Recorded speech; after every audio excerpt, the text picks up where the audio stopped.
Chemistry ठीक है भाई। चलो और देखो सरफेस केमिस्ट्री बेसिकली ऐसा चैप्टर है। प्लीज म्यूट हो जाओ, शारिका म्यूट हो जाओ, ठीक है ना। सरफेस केमिस्ट्री बेसिकली ऐसा चैप्टर है जिसमें हम सरफेस फिनोमेना के बारे में पढ़ रहे होते हैं, ठीक है ना। In this chapter we will be studying about a lot of processes that takes place over the surface of another substance, ठीक है ना। ऐसे प्रोसेस जो कि किसी दूसरे सब्सटेंस के सरफेस पर हो रहे होते हैं उनको सरफेस फिनोमेना बोलते हैं, और उन सरफेस फिनोमेना को यहाँ पर हम लोग पढ़ रहे होते हैं, ठीक है ना। तो पहले लिख देता हूँ मैं कि this chapter deals with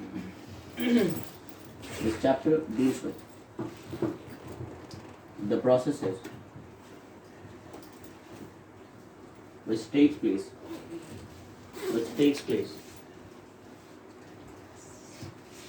place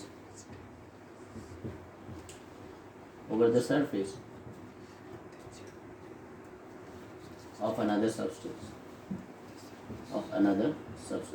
बात समझ आ रही है? That is, we will talk about surface phenomena. इस चैप्टर में हम किसकी बात करेंगे? हम बात करेंगे सरफेस फिनोमिनन्स की, ठीक है ना। सरफेस फिनोमिना, ठीक है ना। कोई भी सरफेस फिनोमिना, बहुत सारे ऐसे प्रोसेस हैं जो कि सरफेस पर हो रहे होते हैं, ठीक है ना। ठीक है, some examples of surface phenomenons, there are lot of examples. Piece of chalk dipping, ठीक है ना। बहुत सारे ऐसे फिनोमिना हैं जो कि सरफेस पर हो रहे होते हैं, जिनको हम लोग सरफेस फिनोमिनन्स बोलते हैं, ठीक है ना। एग्जांपल दीजिए आप सरफेस फिनोमिना की, ठीक है। सरफेस फिनोमिना की क्या क्या एग्जांपल जानते हो? ठीक है, बता सकते हैं। रस्टिंग, वेरी गुड, ठीक है ना। Yes, rusting is a surface phenomena. Rusting है, क्रिस्टलाइजेशन ऑफ सॉलिड है, रस्टिंग है। यस, रस्टिंग ऑफ आयरन हो सकता है। यस, बिल्कुल सही, हेट्रोजीनियस कैटालिसिस।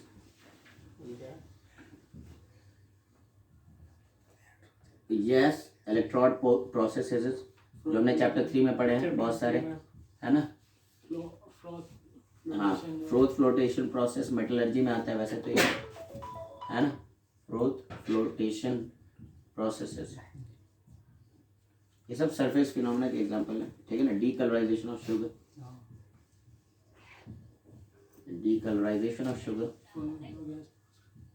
ठीक है। क्रिस्टलाइजेशन ऑफ सॉलिड, क्या है, बन क्यों नहीं होता है? Crystallization of sugar, crystallization of solids. पढ़ाने देने तो फोन फेंक दूंगा तेरा, ठीक है। हाँ, तो बेसिकली देखिए मैं क्या कह रहा हूँ कि इस पूरे चैप्टर में हमें ऐसे फिनोमेना के बारे में पढ़ना होता है जो कि सरफेस पर हो रहे होते हैं, किसी और सब्सटेंस के सरफेस पर हो रहे होते हैं, ठीक है ना। कुछ एग्जांपल दे दिया है मैंने, ठीक है ना। जैसे रस्टिंग ऑफ आयरन एक सरफेस फिनोमेना है, हेट्रोजीनियस कैटालिसिस सरफेस फिनोमेना है, इलेक्ट्रोड पर होने वाले जो प्रोसेसेस है वो भी एक सरफेस फिनोमेना है। फ्रोथ फ्लोटेशन प्रोसेस जो कि मेटलर्जी में आता है, इससे हटा दिया गया, वो भी एक सरफेस फिनोमेना है। Crystallization of sugar, crystallization of solids, ठीक है ना। Decolourization of sugar, all these are surface phenomena. अब इस पूरे चैप्टर को 3 पार्ट में पढ़ना होता है, ठीक है ना। 3 पार्ट में से एक पार्ट ऑलरेडी हट गया तो बचा 2 पार्ट, है ना। आपको यहाँ पर पढ़ना होता है एडजॉर्प्शन के बारे में, और आपको पढ़ना होता है कोलॉइड्स के बारे में। बात समझ लीजिए, ठीक है ना। तो सबसे पहले हम देखने जा रहे हैं यहाँ पर एडजॉर्प्शन, ठीक है ना। एडजॉर्प्शन के बारे में पढ़ने जा रहे हैं। Now what do you understand by adsorption, ठीक है ना। एडजॉर्प्शन है क्या? एडजॉर्प्शन का मतलब होता है कि किसी एक सब्सटेंस का, चाहे गैसियस हो चाहे लिक्विड हो, उन सब्सटेंस का किसी दूसरे सब्सटेंस के सरफेस पर आकर के एक्यूमुलेट होना, ठीक है ना। तो सरफेस पर एक्यूमुलेशन होना किसी गैसियस या लिक्विड सब्सटेंस का किसी सॉलिड या लिक्विड के सरफेस पर। गैस के सरफेस पर एडजॉर्ब कभी नहीं हो सकता है, समझ रहे हो क्या। तो जिस सब्सटेंस पर एडजॉर्प्शन होता है हम उसको बोलते हैं एडजॉर्बेंट। जिस पर आकर के एक्यूमुलेशन हुआ, जिसने अपना सरफेस दिया, उसको हम लोग बोलते हैं एडजॉर्बेंट, जस्ट लाइक सॉल्वेंट, समझ रहे हो क्या। yes, और वो जो आ करके एडजॉर्ब हुआ, जो आ करके एक्यूमुलेट हुआ, इकट्ठा हुआ, उसको हम बोलते हैं एडजॉर्बेट। क्या बोलते हैं? एडजॉर्बेट। तो एडजॉर्बेट वो है जो आता है, एक्यूमुलेट होता है, इकट्ठा होता है। एडजॉर्बेंट वो है जिसके सरफेस पर कोई चीज आकर के इकट्ठी होती है, ठीक है। अच्छा, आज ही वो पक्का कर रहा है, ठीक है। देखो, so it is the process of accumulation, it is the process of accumulation of liquid और गैसियस सब्सटेंस, सॉलिड, लिक्विड और गैसियस सब्सटेंस, सॉलिड, लिक्विड और गैसियस पार्टिकल्स, ऐसे लिखते हैं, पार्टिकल्स ओवर द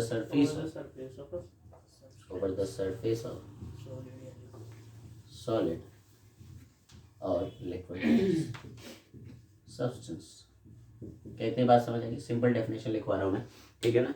क्या ये सिंपल डेफिनेशन आपको समझ आती है? बताइए, सभी को समझ आ गई है, ठीक है ना। एक ऐसा प्रोसेस जिसमें सॉलिड, लिक्विड या गैसियस पार्टिकल आकर के इकट्ठे हो जाते हैं, है ना। दीक्षा क्लास में एंटर नहीं हो पा रही, एक सेकंड बस रुक जाओ, एक लिंक फॉरवर्ड कर दूँ मैं।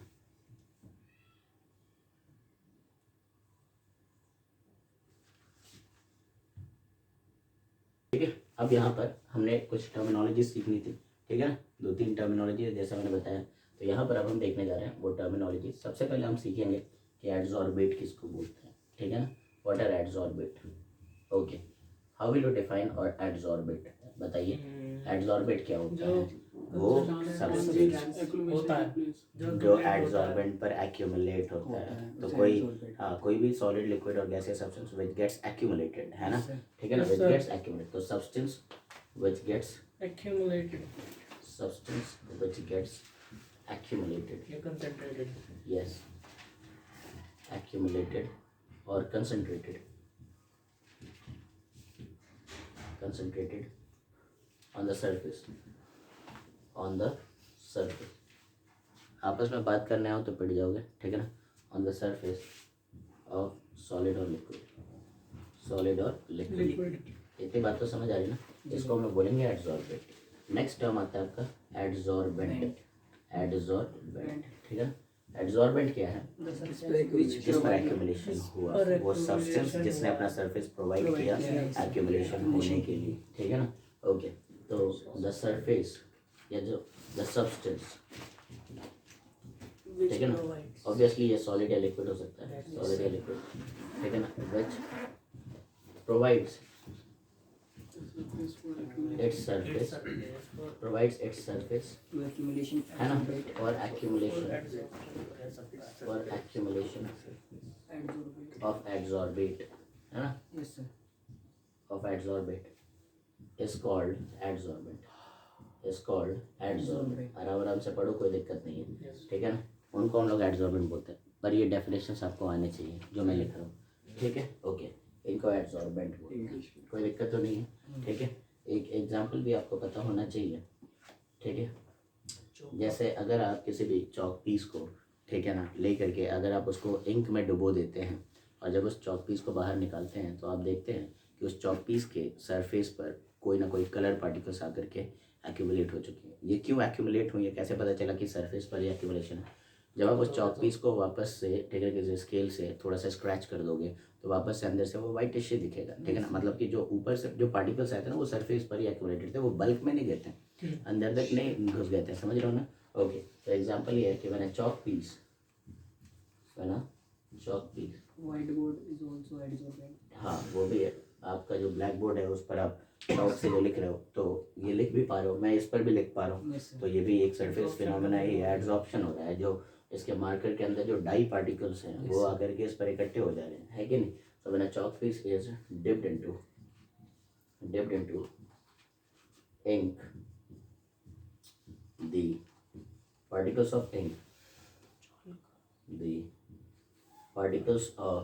ink gets accumulated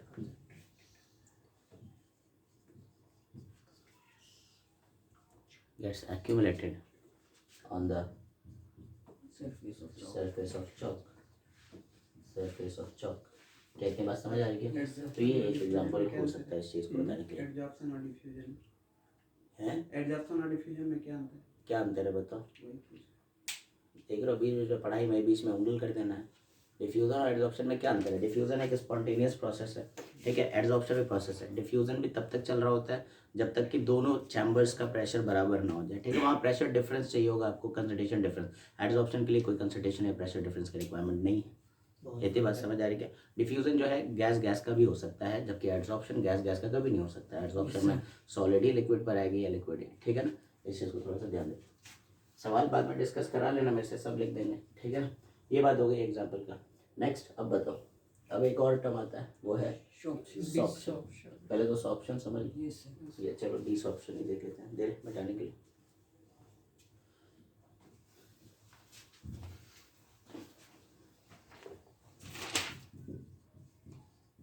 what is desorption, बताओ। डिसॉर्प्शन मतलब ये बेसिकली रिवर्स है। एडसॉर्प्शन का क्या है? रिवर्स है। एडसॉर्प्शन में पार्टिकल आके एक्यूमुलेट होते हैं, यहाँ पर एक्यूमुलेटेड पार्टिकल को आप हटा रहे हो। अब जनरली जो हम एडसॉर्प्शन करा रहे होते हैं ना बच्चों, वो लिक्विड या गैस का ही करा रहे होते हैं। तो आप खुद ये देखिए कि जब डिसॉर्प्शन कराना है, मान लो आप गैस के एक्यूमुलेटेड पार्टिकल को हटाना चाह रहे हो, तो जाहिर सी बात है आपको टेम्परेचर बढ़ाना पड़ेगा। टेम्परेचर बढ़ाओगे तो वो जो गैसियस मॉलिक्यूल्स आकर के सरफेस पर इकट्ठे हुए थे, उनकी काइनेटिक एनर्जी बढ़ेगी, तो वो वहाँ से उठ करके भागने लगेंगे, ठीक है। तो एक तो है कि टेम्परेचर बढ़ा दो, दूसरा प्रेशर लो कर दो, क्योंकि जब आप प्रेशर लो करने लगते हैं ना, तो प्रेशर लो करने पर गैस का अपना वॉल्यूम बढ़ने लगता है ना। गैस को ज़्यादा स्पेस मिल रहा है। प्रेशर लो कर रहे हो एट अ गिवन टेम्परेचर, तो वॉल्यूम तो बढ़ेगा ही। आप ऐसे भी समझ सकते हो, प्रेशर लो कर दिया है, ठीक है ना, तो प्रेशर लो करने का मतलब है गैस अब एक्सपैंड करेगी। कंप्रेस करने पर गैसियस पार्टिकल पास पास आते हैं, तो जब आप प्रेशर लो कर रहे हो तो गैसियस पार्टिकल अब पहले से क्या होंगे? दूर चले जाने लगेंगे। जब वो दूर होने लगेंगे तो इसका मतलब है कि डिसऑर्प्शन होगा। तो डिसऑर्प्शन खास करके गैस का कराना है, तो आपके पास मेथड ये है कि या तो आप टेम्परेचर बढ़ा दीजिए या फिर प्रेशर लो कर दीजिए, है ना। तो you can either decrease pressure और इंक्रीज टेम्परेचर, ठीक है ना। ओके, तो डिसऑर्प्शन क्या है? It is reverse of, it is the reverse of adsorption and it implies that, yeah, it means that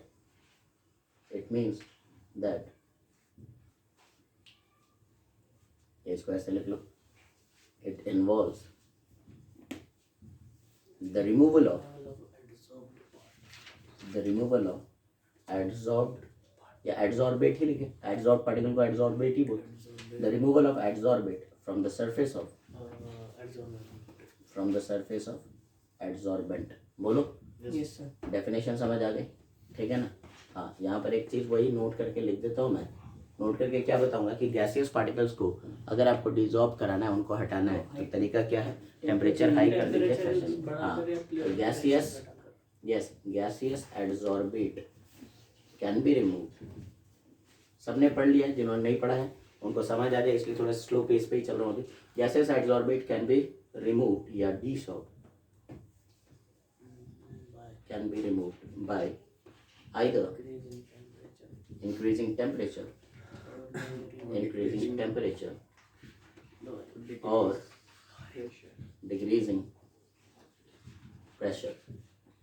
the pressure। बोलो, ये सबको समझ आ गया, ठीक है। अब एक फिनोमेना और है, एक टर्म और है जिसको हम बोलते हैं सॉर्प्शन, ठीक है। Sorption, they ask you about sorption. Sorption एक ऐसा प्रोसेस है जिसमें एडसॉर्प्शन और एब्जॉर्प्शन दोनों साइमल्टेनियसली हो रहे होते हैं, एक साथ हो रहे हैं। A process in which both adsorption as well as absorption both takes place simultaneously, ठीक है ना। So a process in which both adsorption as well as absorption takes place simultaneously। क्या ये बात समझ आ गई क्या? ठीक है ना। ऐसे प्रोसेस को हम लोग क्या बोलते हैं? सॉर्प्शन बोलते हैं, ठीक है। अब जो चीज़ मैंने आपको बताई है कि वैसे भी एडसॉर्प्शन और एब्जॉर्प्शन में क्या फ़र्क है, ये भी समझना ज़रूरी है, ठीक है ना, कि एब्जॉर्प्शन में क्या फ़र्क है। तो दोनों का एग्जांपल, मतलब दोनों को समझने के लिए एक एग्जांपल काफ़ी है। जो मैंने अभी आपको बताया था कि इंक है अगर आपके पास, तो इंक के अंदर एक तरफ चॉक डाल दो और एक दूसरी तरफ कॉटन डाल दो, दूसरी तरफ कॉटन प्लग डाल दो, है ना, तो रुए डाल दो, है ना। तो होगा क्या कि कॉटन वाले केस में जब आप कॉटन को निकालोगे तो कॉटन के ऊपर इंक के पार्टिकल ना सिर्फ ऊपर ही आए हैं, वो बल्क में भी चले गए, वो अंदर तक, ठीक है ना, कलर के पार्टिकल एब्जॉर्ब हो चुके हैं, उसको एब्जॉर्प्शन बोलते हैं। समझ रहे हो क्या? तो एब्जॉर्प्शन में क्या होता है कि थोड़े ठीक से बंद कर, ठीक है। हाँ, एब्जॉर्प्शन में क्या होता है कि जो पार्टिकल्स हैं वो सरफेस पर ही नहीं, वो अंदर तक जा करके, ठीक है ना, एक्यूमुलेट हो जाते हैं। बोलो, समझ आ रही है बात? ठीक है। जबकि एडजॉर्प्शन में क्या होता है, जो पार्टिकल्स हैं वो सिर्फ और सिर्फ सरफेस पर ही एक्यूमुलेट होते हैं। मतलब हम ये बोल सकते हैं एडजॉर्प्शन एक सरफेस फिनोमेना है, जबकि एब्जॉर्प्शन एक बल्क फिनोमेना है। पहली बात तो ये, दोनों का अंतर बता रहा हूँ मैं, ध्यान से समझेंगे, ठीक है। मतलब ये कि एडजॉर्प्शन में एक्यूमुलेशन सिर्फ सरफेस पे ही हो रहा है, बल्क में नहीं हो रहा। अगर होगा भी तो कंपैरेटिवली सरफेस पे ज्यादा होगा, समझ रहे हो क्या, ठीक है। लेकिन जो एब्जॉर्प्शन है, एब्जॉर्प्शन में जो पार्टिकल का एक्यूमुलेशन है वो अंदर तक है, बल्क तक है, ठीक है ना। That is accumulation of particle takes place inside the bulk as well, समझ रहे हो क्या। तो बल्क में वहां तो ऑब्वियसली हमेशा ही ज्यादा रहेगा, ठीक है। अब दूसरी बात, और क्या अंतर है भाई, एडजॉर्प्शन जो है ना वो पहले आपका जो होता है एडजॉर्प्शन वो तेजी से हो रहा होता है, ठीक है ना, क्योंकि उसको बिल्कुल ओपन सरफेस मिल रही है और उस सरफेस पर कोई भी पार्टिकल आके इकट्ठा नहीं हुआ था। तो शुरू में बहुत तेजी से अट्रैक्शन होगा उन एडजॉर्बेट का, किसके ऊपर, सरफेस के ऊपर। लेकिन जैसे ही कुछ पार्टिकल्स आके इकट्ठे हो गए होंगे ना, तो उसके बाद नए पार्टिकल्स का आकर के इकट्ठा होना वो स्लोअर होगा, क्योंकि फोर्स ऑलरेडी बैलेंस हो चुका है। देखो एडजॉर्प्शन होने के पीछे रीजन क्या है, एडजॉर्प्शन होने के पीछे रीजन है कि जो सरफेस के मॉलिक्यूल होते हैं उन पर ओवरऑल फोर्सेस बैलेंस आउट नहीं होते हैं। मतलब वो अनबैलेंस फोर्स के सिचुएशन में, मतलब उनके पास रेसिडुअल फोर्स है, मतलब उनकी सरफेस एनर्जी मैक्सिमम रही होगी। सरफेस एनर्जी यार, जो चीज अनबैलेंस सिचुएशन में है ना, अगर किसी चीज पर नेट फोर्सेस बैलेंस आउट नहीं है, तो अगर वो अनबैलेंस फोर्स की सिचुएशन में है तो इसका क्या मतलब निकलता है कि वो ऑलरेडी हायर एनर्जी पर है। सरफेस एनर्जी का कंसेप्ट तो आपको पता ही होगा, है ना, कि अगर हम कहते हैं कि सरफेस के मॉलिक्यूल और बल्क के मॉलिक्यूल में किसकी एनर्जी हायर है, तो ऑब्वियसली सरफेस वालों की, क्योंकि सरफेस वालों के सारे फोर्सेस बैलेंस आउट नहीं होंगे। तो हम ये कहते हैं कि सरफेस मॉलिक्यूल की सरफेस एनर्जी काफी हाई होती है। तो अपने इस एनर्जी को कम करने और खुद को स्टेबलाइज करने के लिए वो दूसरे पार्टिकल्स को अपनी तरफ अट्रैक्ट करते हैं। तो एडजॉर्प्शन का कारण समझ आया कि नहीं आया, एडजॉर्प्शन के पीछे का कारण समझ आया क्या, एडजॉर्प्शन के पीछे का कारण क्या, what is cause of adsorption, that the surface molecules are in a state of higher energy, they have unbalanced residual forces, ठीक है ना, they have higher surface energy, they have higher surface energy. वो अपने surface energy को minimise करना चाहते हैं, वो खुद को स्टेबलाइज करना चाहते हैं, इसीलिए आने वाले किसी भी लिक्विड या गैसियस या सॉलिड पार्टिकल्स को अपनी तरफ वो अट्रैक्ट करने लगते हैं। लॉजिक समझ आ गया, ठीक है। And hence it is an exothermic process, hence it is an exothermic process, right. ये एक एक्सोथर्मिक प्रोसेस है। क्यों एक्सोथर्मिक, क्योंकि अट्रैक्शन हो रहा है, और केमिस्ट्री में अट्रैक्शन होना मतलब किसी भी प्रकार का बॉन्ड बनना, बॉन्ड बनने से एनर्जी रिलीज होती है। इतनी बात समझ आ रही है, ठीक है। तो देखो एडजॉर्प्शन एक्सोथर्मिक है, एब्जॉर्प्शन के बारे में आप कंप्लीटली बोल नहीं सकते हो कि एंडो है या exo, it can be both endo as well as exo, ठीक है ना। अच्छा, एब्जॉर्प्शन और एडजॉर्प्शन में और क्या फर्क है, मैंने क्या बताया था कि एडजॉर्प्शन शुरुआत में बहुत तेजी से होंगी, बहुत तेजी, क्यों, क्योंकि पूरा ओपन सरफेस मिल रहा है, ओपन सरफेस मिल रहा है, समझ रहे हो क्या। तो पार्टिकल्स का अट्रैक्शन बड़ा ही तेजी से हो रहा होगा, ठीक है ना, क्योंकि अभी उनके फोर्सेस सारे के सारे बैलेंस आउट नहीं है, ठीक है ना, सारे के सारे फोर्सेस बैलेंस आउट नहीं है। लेकिन धीरे धीरे जैसे जैसे पार्टिकल्स आके इकट्ठे होंगे धीरे धीरे इसका स्लो रेट जो है वो स्लो होने लगेगा, क्योंकि कुछ फोर्सेस बैलेंस आउट हो गए हैं, कुछ ही हैं जो अनबैलेंस रह गए हैं। अब लॉजिक समझ आया क्या। तो एब्जॉर्प्शन शुरुआत में क्या है, फास्टर, और धीरे धीरे स्लो होता है। कब तक स्लो होता है, रहता है जब तक इक्विलिब्रियम ना आ जाए, जब तक इक्विलिब्रियम सिचुएशन पे जिस रेट से मॉलिक्यूल आके इकट्ठे हो रहे होंगे उसी रेट से कुछ मॉलिक्यूल हट भी जा रहे होंगे। मतलब एडजॉर्प्शन में अल्टीमेटली एडजॉर्प्शन रुक नहीं जाता है, ये मत सोचना एडजॉर्प्शन रुक जाता है, नहीं। एडजॉर्प्शन प्रोसेस डायनामिक है, मॉलिक्यूल आया इकट्ठा हुआ तो कुछ मॉलिक्यूल हटा भी उस टाइम पर, तो दोनों का रेट जब बराबर हो जाता है तब जाकर के मैक्सिमम जितनी एनर्जी रिलीज होनी होती है रिलीज हो चुकी होती है, और उसी को हम लोग हीट ऑफ एडजॉर्प्शन बोलते हैं। हीट ऑफ एडजॉर्प्शन क्या है, एंथैल्पी ऑफ एडजॉर्प्शन क्या है, कि एक मोल एडजॉर्बेट जब किसी एडजॉर्बेंट पर आकर के इकट्ठा हो गया था तो जितनी हीट रिलीज हुई थी उसी को बोलते हैं हीट ऑफ एडजॉर्प्शन, सही है ना। खैर ये सारी बातें आने वाली। तो we were talking about adsorption और एब्जॉर्प्शन में डिफरेंस। तो absorption bulk phenomena, adsorption surface phenomena. Adsorption शुरुआत में फास्टर, धीरे धीरे स्लो होता है जब तक इक्विलिब्रियम ना आ जाए, ठीक है ना। अच्छा, एब्जॉर्प्शन क्या है, एब्जॉर्प्शन यूनिफॉर्म रेट से होता है, एब्जॉर्प्शन यूनिफॉर्म रेट। एडजॉर्प्शन को सरफेस एरिया से लेना देना होता है, जितना ज्यादा सरफेस एरिया मिलेगा पर यूनिट टाइम उतने एडजॉर्बेट के मॉलिक्यूल्स आके इकट्ठे हो पाएंगे, सही है है ना, सरफेस एरिया से लेना देना है। जबकि एब्जॉर्प्शन को कोई सरफेस एरिया से लेना देना नहीं है, उसको सरफेस से लेना देना है, उसको मास से लेना देना है कि कॉटन का मास कितना था जिस पर आप एब्जॉर्प्शन करवा रहे थे। समझ रहे हो या नहीं समझ रहे हो? हाँ, मतलब क्योंकि वहां पर ये भी हो सकता है कि आप 1 ग्राम का ज्यादा सरफेस एरिया कर दो तब भी वहां एब्जॉर्प्शन उतना ही होगा, कम सरफेस एरिया कर दो 1 ग्राम का तब भी वहां एब्जॉर्प्शन उतना ही होगा, लिक्विड उतना ही सोक करेगा वो अपने अंदर। समझ रहे हो या नहीं समझ रहे हो? समझ रहे हो मतलब, हाँ मास, हाँ लेकिन मास बदल दोगे, 1 ग्राम की जगह पर 10 ग्राम कर दो तो अब वो ज्यादा लिक्विड सोक करेगा। बोलो है कि नहीं? अब वो ज्यादा लिक्विड सोक करेगा। क्या ये बात समझ आ रही है? क्या ये बात समझ आ रही है? तो मास पर डिपेंड करता है ना। हाँ, इन चीजों का थोड़ा सा हमें ध्यान रखना है भाई। अच्छा और बताइए और क्या डिफरेंस है? What else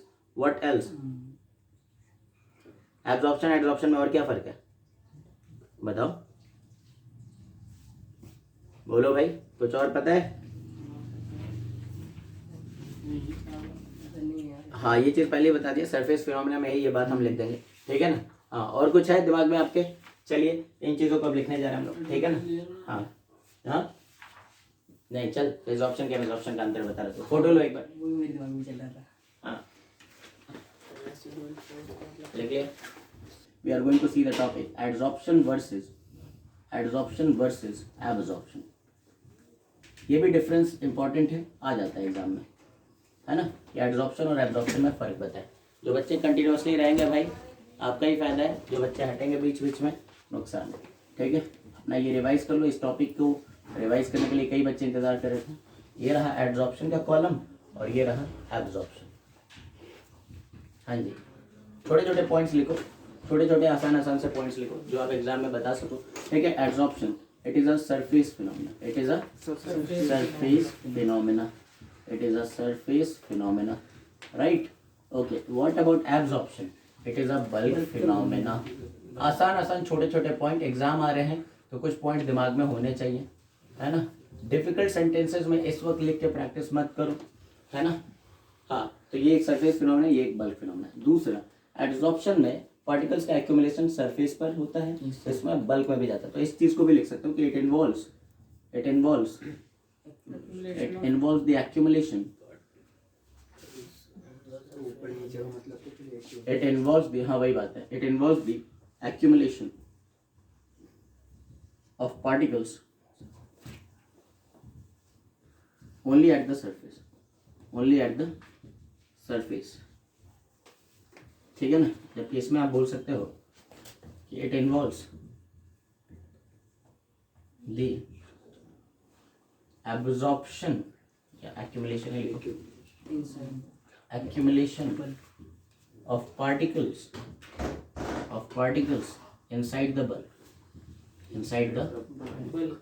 bulk of the substance। इतनी बात तो समझ आ गई, ठीक है ना। हाँ एक चीज और है, हमने ये बात करी, ये शुरुआत में क्या होता है फास्टर, धीरे धीरे स्लो हो जाता है, मतलब नॉन यूनिफॉर्म रेट है और ये सेम रेट से चल रहा है ना। हाँ so it occurs with non-uniform rate, है ना। it occurs throughout, या ऐसे मत लिखो, वही लिख लो, सेंटेंस अच्छा था वो, ठीक है ना। कि it is faster in the beginning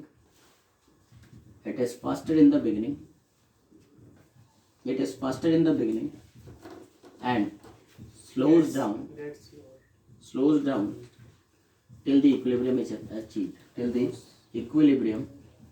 is achieved, बोलो हाँ या ना, समझ आ गया आप लोग को? हाँ ठीक है भाई। इसमें क्या बोलेंगे, it occurs all through out with the same rate, है ना। It occurs through out with the uniform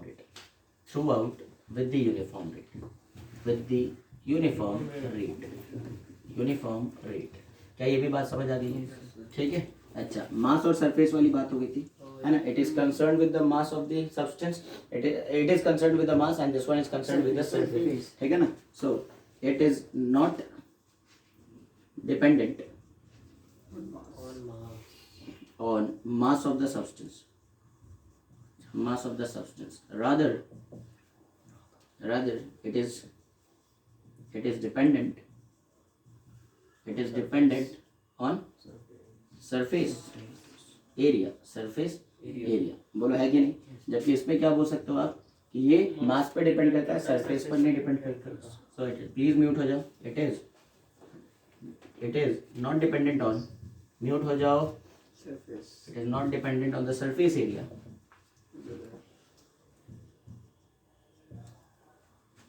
but it depends on the net mass of substance. बोलो। हाँ, पहला दूसरा पॉइंट एक ही है और उसको एक्सप्लेन कर दिया और कुछ नहीं, ठीक है ना। Number of particle in free phase, ठीक है, हाँ देखो मैं इतना ही रख रहा हूँ, मैंने और भी इनको लिखवाया था। हाँ मैंने डेफिनेटली, मैं समझ रहा हूँ क्या क्या लिखवा दिया और बता। पार्टिकल इन फ्री फेज, हाँ बता, कंसंट्रेशन वर्ड वाला तो यही है ना, है ना, बता सही है। क्या लिखवाया था, बता ना।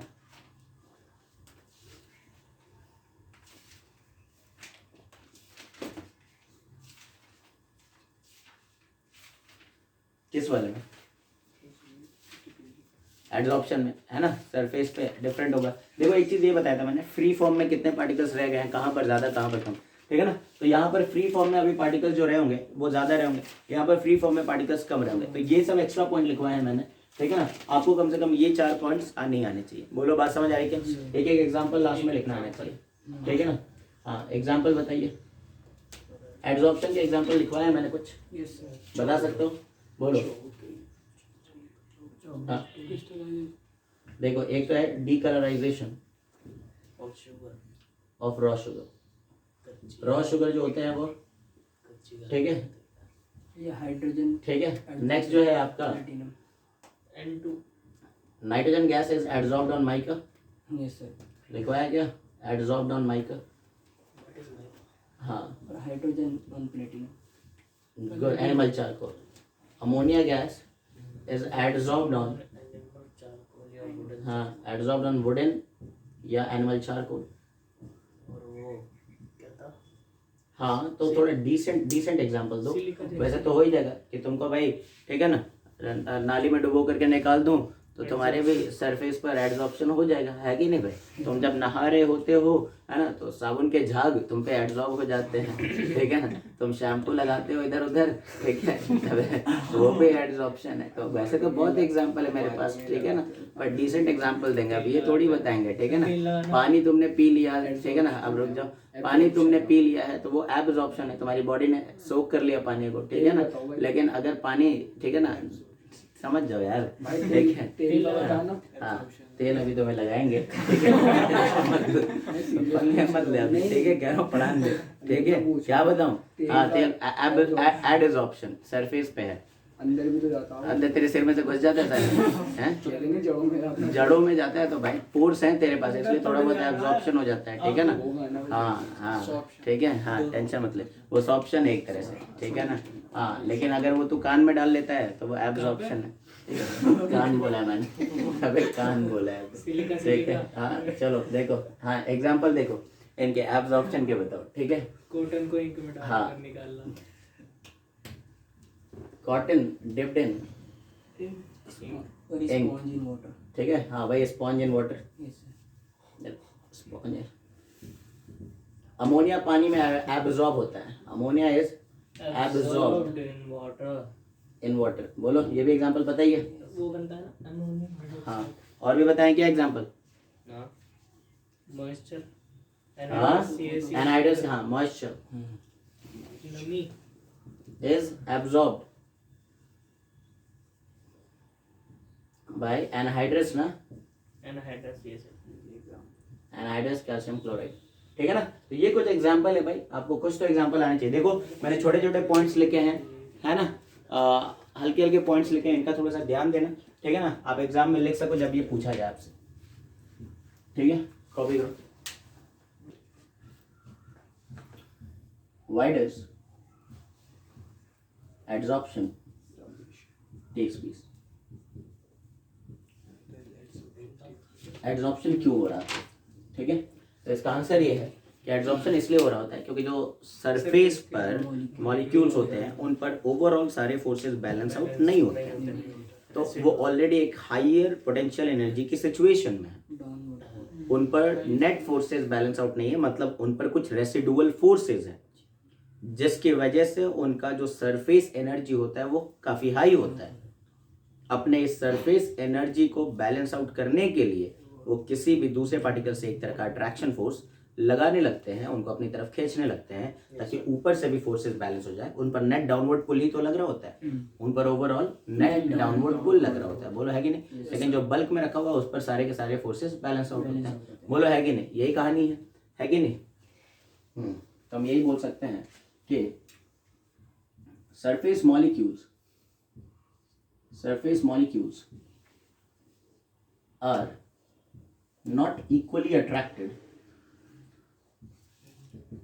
attracted by other molecules from all the sides, वो हर तरफ से तो अट्रैक्ट नहीं किए जा रहे, ठीक है ना, ठीक है। दे एक्सपीरियंस, उन पर ओवरऑल डाउनवर्ड पुल लगता है, बताया था ना। एक्सपीरियंस, डायग्राम नहीं बना रहा हूं मैं, ओवरऑल डाउनवर्ड पुल है ना। therefore they are in a state of unbalanced or you can say residual forces, है ना। तो इसकी वजह से इनकी सरफेस एनर्जी हाई होती है ना। इट रिजल्ट्स इन, या ऐसे लिख लो, रेसिडुअल फोर्सेस, इसी में ऐड कर रहा हूं मैं। So they have very high residual forces. क्या मेरी बात समझ आ रही है? इन पर रेसिडुअल फोर्सेस होते हैं, ठीक है ना।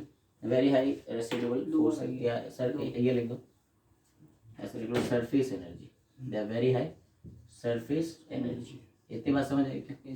ठीक है। अब ये लिख सकते हैं कि अपने इस सरफेस एनर्जी का अट्रैक्शन, भाई ये पहले भी कई बार बोल दिया, अब तो लिखना शुरू किया मैंने, कई बार तो बोला है अभी, ठीक है ना, ठीक है। इन ऑर्डर टू मिनिमाइज या देयर सरफेस एनर्जी। देखो भाई, अब तो भाई सीबीएसई में स्कोर करने के लिए लिखने का तरीका आना चाहिए। सेंटेंस अपने आप नहीं बना पा रहे हो तो अब भी रोना मतलब पड़ सकता है आपको, स्कोर नहीं कर पाओगे। सोचते हो कि 1-2 लाइन लिख देंगे और स्कोर कर लेंगे, नहीं चलेगा। मेरे सामने जितने बैठे सबका यही हाल है, ठीक है ना। इंग्लिश में इनसे ऐसे तो इंग्लिश को दूसरों के सामने ही अपनी दिखाएंगे, ठीक है ना। अपने दोस्तों से बात करनी है या किसी भाई, ठीक है, अमेरिकन लड़के से इंस्टा पे बात करनी है, ठीक है, रशियन से बात करनी है, जिससे करनी है, ठीक है, खूब इंग्लिश दिखा देंगे वहाँ पर। इवन गूगल ट्रांसलेशन का भी यूज चलता है इनका, तो ठीक है ना। पर हाँ, जब एग्जाम में बात आती है, एग्जाम में लिखने के लिए, तो वहाँ गूगल ट्रांसलेशन लेके थोड़ी जाओगे तुम, ठीक है। सेंटेंस तुमसे बनते नहीं है भाई, शर्म कर लो, क्या स्कोर करोगे। इन ऑर्डर टू मिनिमाइज, एक भाई साहब हमारे पास ऐसे भी है जिनसे स्पेलिंग पूछ दो, ठीक है ना, डायरी की स्पेलिंग नहीं पता है, डायरिया तो दूर की बात है, डायरी की स्पेलिंग नहीं पता है भाई। डायरिया की तो पूछ, डायरी इनका डेरी है और देरी है, ठीक है, मतलब हाँ, इसके रिजल्ट आने में देरी है, और ये भी देंगे। चलो बस ऐसे ऐसे बच्चे हैं हमारे पास, ठीक है। In order to minimize their surface energy, ठीक है ना, they attract molecules of other substance on their surface,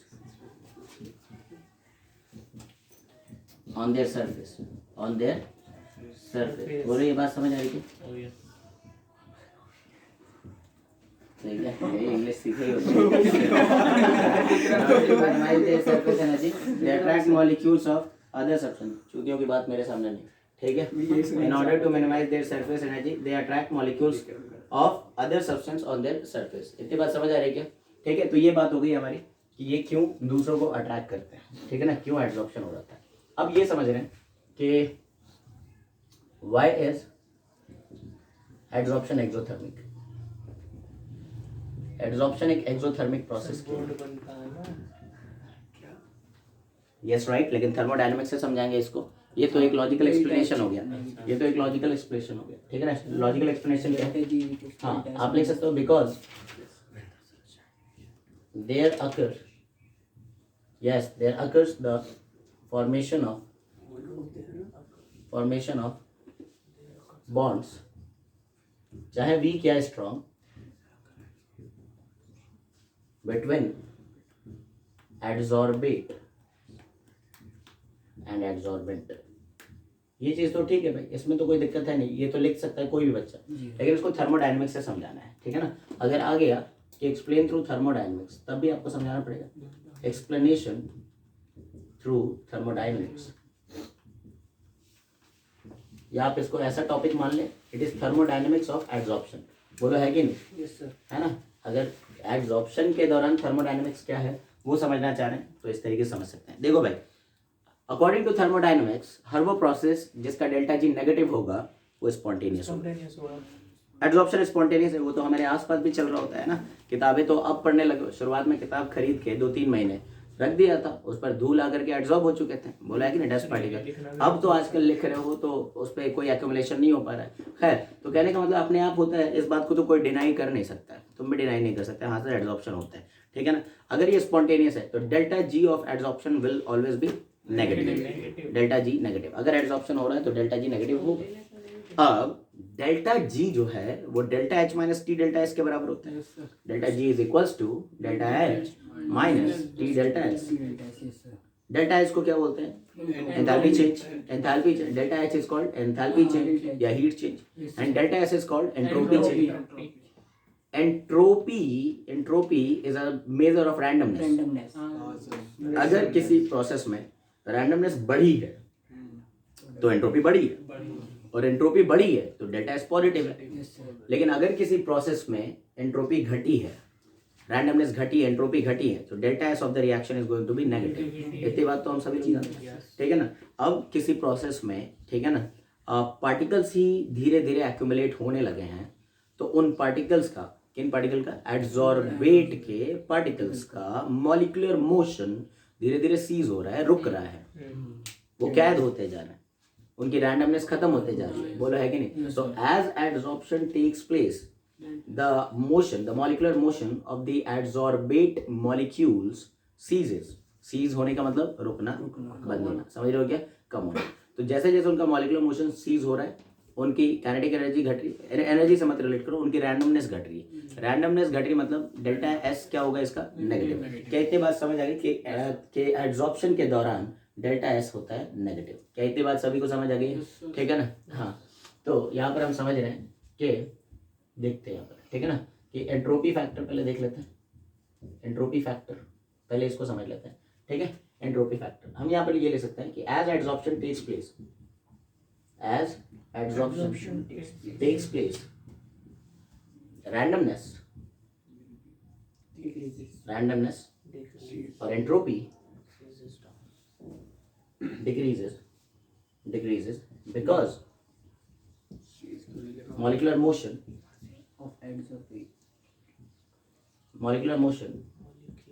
है ना, या आप बोल सकते हो translational degree of freedom, translational degree of freedom of molecules, adsorbate molecules decreases. बोलो, लिख सकते हैं ना, यस सर। कोई नहीं, एड्सॉर्बेट मॉलिक्यूल्स डिक्रीजेस। बोलो, इतनी बात तो समझ आ गई। एंट्रोपी घटने का रीजन आपको समझ आ गया क्या, लिख दिया मैंने सेंटेंस में। ये सेंटेंस काफी है बाकी बातों को समझाने के लिए। कि जैसे जैसे एड्सॉर्प्शन हो रहा होगा, रैंडमनेस या एंट्रोपी डिक्रीज कर रही होती है। क्यों डिक्रीज कर रही है, बिकॉज मॉलिक्यूलर मोशन या translational degree of freedom of adsorbate molecules decrease. So delta S of adsorption is negative. बोलो भाई, ये सब लिखना आ रहा है क्या यार। जब भी सेंटेंस लिखो ना तो आप ऐसे लिखो जैसे कि आप किसी को समझा रहे हो, किसी से बात कर रहे हो, है ना। रटे रटाए और एक कन्वर्सेशन वाली बात अलग हो जाती है, ठीक है ना। तो यही चीज़ हमने बता दी इसमें कि डेल्टा एस पे इसका है नेगेटिव, ठीक है। नेक्स्ट अब हम देखने जा रहे हैं एंथैल्पी फैक्टर, ठीक है ना।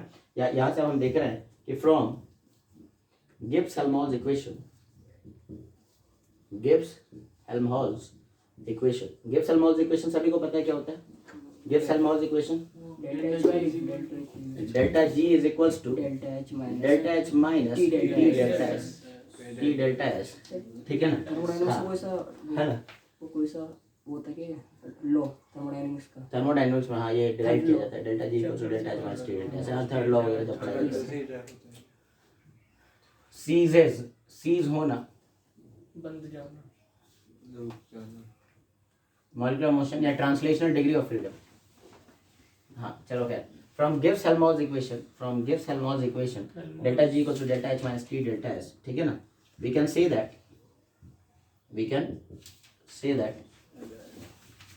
सेकेंड टर्म, कौन सा term, minus T delta S, है ना, say that minus T delta S is positive, बोलो है कि नहीं, नहीं आ रहे समझ, हाँ, ये माइनस टी डेल्टा एस वाला टर्म क्या है, पॉजिटिव नहीं है, क्योंकि डेल्टा एस क्या था, नेगेटिव, टेम्परेचर हमेशा केल्विन में पॉजिटिव, तो ये माइनस टी डेल्टा एस वाला टर्म क्या हो गया, पॉजिटिव, एंड प्रोसेस चूंकि स्पॉन्टेनियस है, डेल्टा जी क्या होगा, नेगेटिव, डेल्टा जी नेगेटिव है, ये वाला टर्म पॉजिटिव है, तो जाहिर सी बात है डेल्टा एच क्या रहा होगा, डेल्टा एच क्या रहा होगा, नेगेटिव, बोलो हाँ या ना, सबको समझ आ गया, अरे सबको समझ आ रहेगा तो, ठीक है ना, हाँ, since adsorption is spontaneous, delta G must also be negative, ठीक है ना, this implies that delta H will also be बोलो भाई, सबको समझ आ गया थर्मोडायनेमिक्स से भी, डेल्टा जी का नेगेटिव आने के लिए डेल्टा एच का नेगेटिव होना जरूरी है, क्योंकि ये जो सेकंड टर्म है ना, ये तो पॉजिटिव था, साले जब वो माइनस में ही अभी बात चल रही है कि ये ऑलरेडी माइनस है, ये प्लस हो गया तो क्या दिक्कत है, माइनस तो है, चूजे, ठीक है, हाँ, अब ठीक है, अब यहाँ पर एक टर्म डिफाइन कर रहे हैं हम लोग, डिफाइन एंथैल्पी ऑफ एड्सॉर्प्शन, या इसी को हीट ऑफ एड्सॉर्प्शन भी बोलते हैं, या हीट ऑफ एड्सॉर्प्शन, बताइए, अभी बताया था ना, यस सर, 1 मोल, ठीक है ना, जब भी एंथैल्पी को डिफाइन करना होता है, 1 मोल के लिए डिफाइन करना होता है, so it is the amount of heat released when 1 mole of the adsorbate are adsorbed completely on a surface, समझ रहे हो क्या, on adsorbent, ठीक है ना, okay, it is the amount of heat released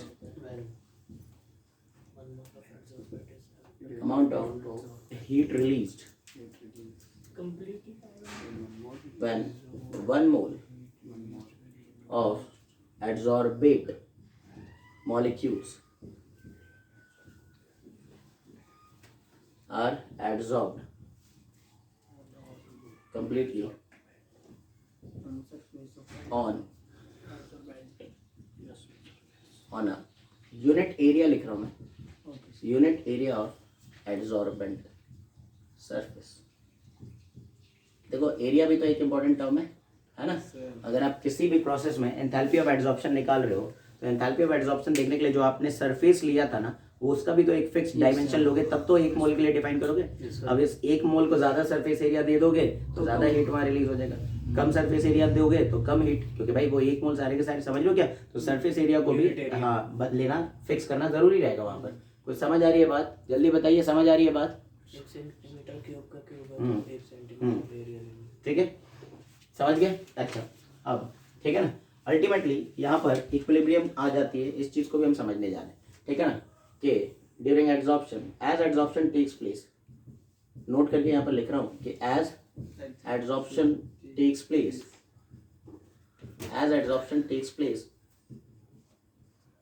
an equilibrium is finally achieved,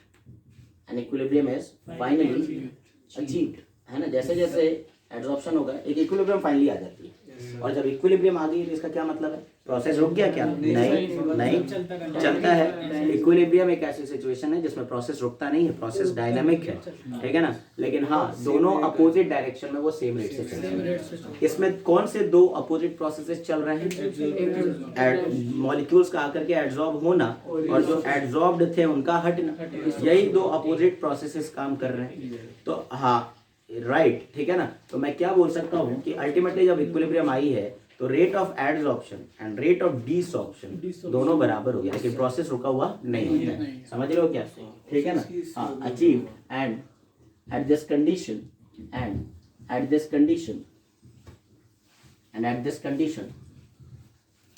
rate of adsorption becomes equal to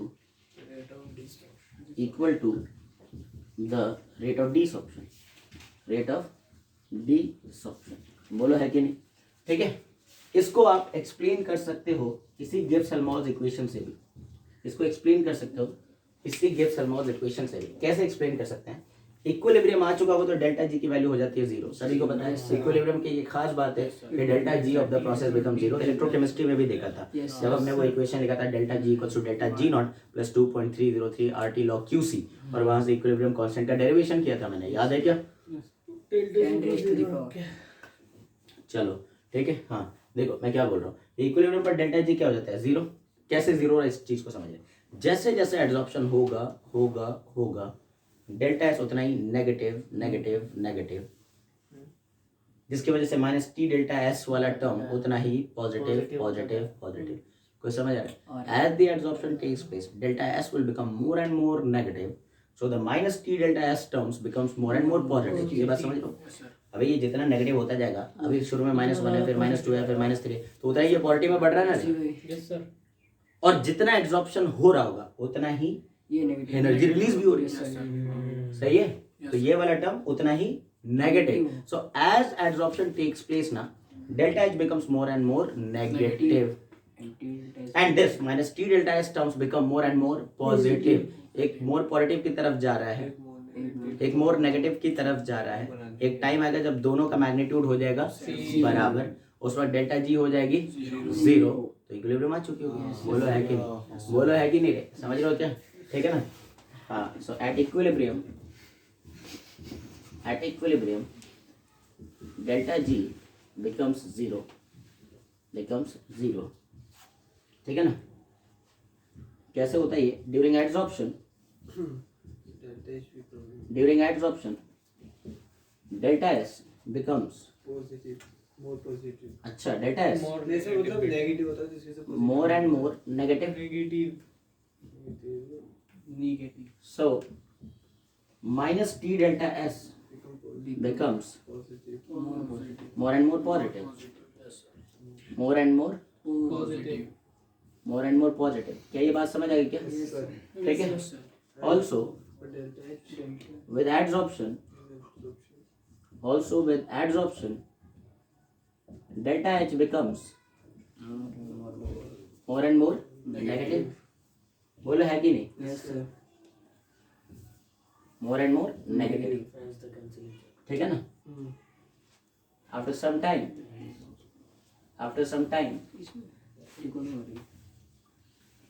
the magnitude of delta H, ठीक है, becomes equal to the magnitude of minus T delta S. वो positive में बढ़ रहा था और ये negative में बढ़ रहा था, तो इन दोनों का टर्म क्या हो जाएगा? बिल्कुल बराबर। So delta G becomes zero। समझ गया या नहीं समझ गया? बोलो भाई, ये एक्सप्लेनेशन समझ आ गया सभी को? लीजिए भाई फोटो, ठीक है। On metal surface, on the metal surface. एक एग्जांपल भी दिया मैंने, है ना? ऑक्सीजन गैस जो है इज ऑक्लूडेड ऑन, हाँ, is occluded on tungsten surface। इतनी बात समझ आ गई क्या? ठीक है ना? ओके, सॉर्प्शन वर्ड भी हमने पढ़ लिया है, डिसॉर्प्शन भी पढ़ लिया है, ऑक्लूजन भी पढ़ा दिया मैंने। इतनी बात तो समझ आ गई ना? ठीक है ना? ओके, अब इसके बाद क्या टॉपिक है भाई? हमें टाइप्स ऑफ एड्सॉर्प्शन देखना है। टाइप्स ऑफ एड्सॉर्प्शन जरा देखते हैं प्लीज ध्यान से, ठीक है। सबसे पहले जो है वो है आपका रिवर्सिबल। हाँ, रिवर्सिबल एंड इरिवर्सिबल आ जाता है एग्जाम में डायरेक्ट, ठीक है ना? लेकिन मैंने आपको इंपॉर्टेंट टॉपिक की लिस्ट पहले भी भेजी थी प्री बोर्ड के टाइम पे भी, क्या क्या इंपॉर्टेंट है। तो इंपॉर्टेंट, हाँ, इसमें से फिजिक्स ऑप्शन केमिस्ट्री ऑप्शन ज्यादा इंपॉर्टेंट है, ठीक है भाई। अच्छा, रिवर्सिबल एंड इरिवर्सिबल, नाम से समझ आ रहा होगा यार? आया भी था ना, देखो भाई। अरे अपनी तो भाई प्रेडिक्शन जल्दी गलत नहीं होते हैं। हाँ, सही, पूरा एक नंबर का। अच्छा ठीक है, ठीक है। रिवर्सिबल एड्सॉर्प्शन क्या होता है? ठीक है, रिवर्सिबल एड्सॉर्प्शन, ठीक है ना, एक ऐसा एड्सॉर्प्शन है जिसमें जो एड्सॉर्ब मॉलिक्यूल है उनको हटा पाना भी उतना ही आसान हो, ठीक है ना? ठीक है, अरे समझ रहे हो, यानी कि जो एड्सॉर्बेट और एड्सॉर्बेंट के बीच में जो बॉन्ड बना वो उतना स्ट्रॉन्ग नहीं होगा। नहीं बना होगा, उतना स्ट्रॉन्ग नहीं बना होगा, ठीक है ना। Weak van der Waals forces of attraction से जुड़े होते हैं, जबकि जो आपका दूसरा इरिवर्सिबल टाइप का होता है उसमें जो एड्सॉर्बेट और एड्सॉर्बेंट है उसमें बहुत ही स्ट्रॉन्ग फोर्स ऑफ अट्रैक्शन बन गया होगा, और वहाँ जो मॉलिक्यूल आकर के एड्सॉर्ब हो गए हैं वो आसानी से डिसॉल्व नहीं होते हैं। समझ रहे हो क्या? तो क्या लिख सकते हो रिवर्सिबल के बारे में? In this type of adsorption, in this type of adsorption, क्या लिखो? Removal of These are the absorption in which we can easily remove the हाँ, in this type of adsorption, ठीक है ना, there is a weak van der Waals force of attraction। कोई दिक्कत नहीं, कैसे मिलेगा? अबे पागल, अपने डेफिनेशन बदल दोगे क्या? van der Waals forces of attraction exist between adsorbate and adsorbent। बोलिए, ये बात समझ आ रही है? ठीक है ना। and the removal of adsorbate and removal of adsorbed या adsorbate from the surface of adsorbent is easier। yes इतनी बात समझ आ रही है? रिवर्सिबल, ठीक है। इरिवर्सिबल में बताइए, इरिवर्सिबल में क्या लिख दोगे? in this type हाँ। of adsorption In this type of adsorption there is strong chemical bonding of there is a strong forces, chemical forces या chemical bonds, strong chemical bond formation, chemical bonds formed between adsorbate and adsorbent, adsorbate and adsorbent। hence the removal of Hence the removal of adsorbate is not easier, adsorbate is become difficult। हाँ difficult is difficult, ठीक है ना। तो ये irreversible type के होंगे और वो रिवर्सिबल टाइप के होंगे। बोलो, ये बात समझ आ गई? जितने लोग यहाँ पर अभी क्लास ले रहे हैं सबको समझ आ रही है बातें? ठीक है, ओके। Reversible irreversible. इसके बाद एक चीज़ और बताई थी मैंने, पॉजिटिव एंड नेगेटिव एड्सॉर्प्शन, बताया था ना? जी भाई, हाँ, जिस पे surface positive and negative adsorption. देखिए कई ऐसे एड्सॉर्प्शन है, मान लो 2 जगह आपने एड्सॉर्प्शन कराया और उन 2 केसेस में ना, 2 केसेस में आपने क्या देखा कि यार एक जगह सरफेस पर एक्यूमुलेशन अच्छा खासा है और बल्क में कम हुआ है। देखो कोई भी प्रोसेस 100% एड्सॉर्प्शन तो है नहीं, ठीक है ना। कोई भी प्रोसेस कुछ थोड़ी बहुत तो बल्क में जा ही होंगे। तो अगर सरफेस पर एक्यूमुलेशन बहुत ज़्यादा है और बल्क में एक्यूमुलेशन बहुत कम है तो हम कहते हैं कि पॉजिटिव एड्सॉर्प्शन हुआ है। This is something in favour of adsorption, positive adsorption हुआ है, पॉजिटिव बात हुई, ये एड्सॉर्प्शन हुआ। समझ रहे हो क्या? नेगेटिव एड्सॉर्प्शन किसको बोलते हैं? जहां पर सरफेस पर एक्यूमुलेशन कम है और बल्क में कंपैरेटिवली ज्यादा हो। समझ रहे हो नहीं समझ रहे हो? तो ये छोटी सी बात है। तो पॉजिटिव एड्सॉर्प्शन को कैसे डिफाइन करेंगे? बोलिए, positive adsorption in this type of adsorption, ठीक है ना, व्हेन एक्यूमुलेशन, हाँ, when accumulation of adsorbate is more at on the the surface surface is is more at the surface rather than rather than is more at the surface than in bulk, in the bulk। in the bulk। बोलो भाई, समझ आ गया क्या? जी भाई, ठीक है। और negative adsorption when accumulation of adsorbate is बोलो भैया, सबको समझ आ रहा है अच्छे से अभी accumulation तक? of adsorbate more is in the more bulk at the bulk than the surface. surface। When accumulation of adsorbate Is more at bulk is more in the bulk in the bulk, at the in the bulk, at yes the bulk. more in the bulk Then in the bulk then at the than at the surface। बोलो भाई, सही है क्या? Okay, तो ये छोटे छोटे definitions आ गए हैं क्या? ठीक है ना। इन द नेक्स्ट क्लास, ठीक है ना, हमें पढ़ना है फिजिजॉप्शन और केमिजॉप्शन में क्या फ़र्क है। ठीक है ना, बहुत ही इंपॉर्टेंट टॉपिक, फिजिजॉप्शन केमिजॉप्शन में क्या फ़र्क है, उनको आप लोग भी एनसीईआरटी से पढ़ लीजिएगा, अपना रिवाइज कर लीजिएगा, मेरे नोट से तो वहाँ से पढ़ लीजिएगा। तो थैंक यू वेरी मच, ठीक है, मिलते हैं अगली क्लास में। थोड़ा ढंग से रिवाइज कर लेना।